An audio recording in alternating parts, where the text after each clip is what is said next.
લોકસભા મહાપર્વનો બધા મતદારો ભાગ બને તે માટે વિદ્યાકુંજ વિદ્યાદીપ અને દિવ્ય પથ ગ્રુપ દ્વારા વિદ્યાકુંજ ગુજરાતી માધ્યમ શાળા ખાતે મતદાનની અપીલ કરતી રક્તદાન કેમ્પ યોજવામાં આવ્યો હતો, જેમાં મોટી સંખ્યામાં લોકોએ ભાગ લીધો છે। આગામી તારીખ 7મી મે એટલે કે આવતીકાલે મંગળવારના રોજ ગુજરાતની 25 બેઠકો પર મતદાન થનાર છે, ત્યારે મતદારો મોટી સંખ્યામાં મતદાન કરે તે માટે ચૂંટણી પંચ સાથે વિવિધ સંસ્થાઓ અને શાળાકીય સંસ્થાઓ પણ અપીલ કરી રહી છે।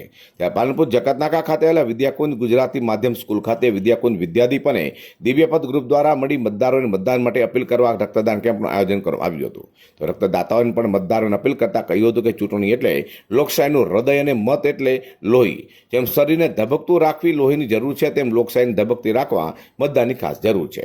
7મી મેના રોજ મંગળવારના દિવસે મતદાન અવશ્ય કરવું। તો વિદ્યાકુંજ વિદ્યાદીપના ચેરમેન જયંતિભાઈ પટેલ રક્તદાતાઓને અભિનંદન આપ્યા હતા, સાથે જનતાને મતદાન કરવા અપીલ કરી હતી। તો વિદ્યાકુંજ સ્કૂલના ડિરેક્ટર અને દિવ્યપથના પાર્થિક મહેશ પટેલ અને વિદ્યાકુંજ ટીમ દ્વારા કાર્યક્રમ સફળ બનાવવામાં આવ્યો છે। મહેશભાઈ પટેલ, દિવ્યપથના પથિક, વિદ્યાકુંજ સંકુલ નિયામક।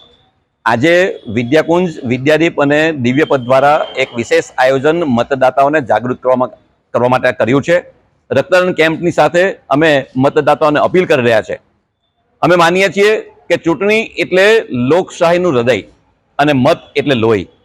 શરીરને ધબકતું રાખવા માટે લોહીની જરૂર પડે છે, તેમ લોકશાહીને ધબકતી રાખવા માટે મતદાનની જરૂર છે। આવતીકાલે 7 મેના રોજ મતદાન કરાવીને પોતાનો અધિકારનો ઉપયોગ કરવા માટે સૌ મતદાતાઓને નમ્ર અપીલ કરીએ છીએ। વિદ્યાકુંજ વિદ્યાદીપ અને દિવ્યપથ ગ્રુપ દ્વારા આયોજિત રક્તદાન કેમ્પમાં મોટી સંખ્યામાં લોકોએ રક્તદાન કરી મતદાન માટે અપીલ કરી છે। અઝર કુરેશી સાથે પ્રકાશ વાળા।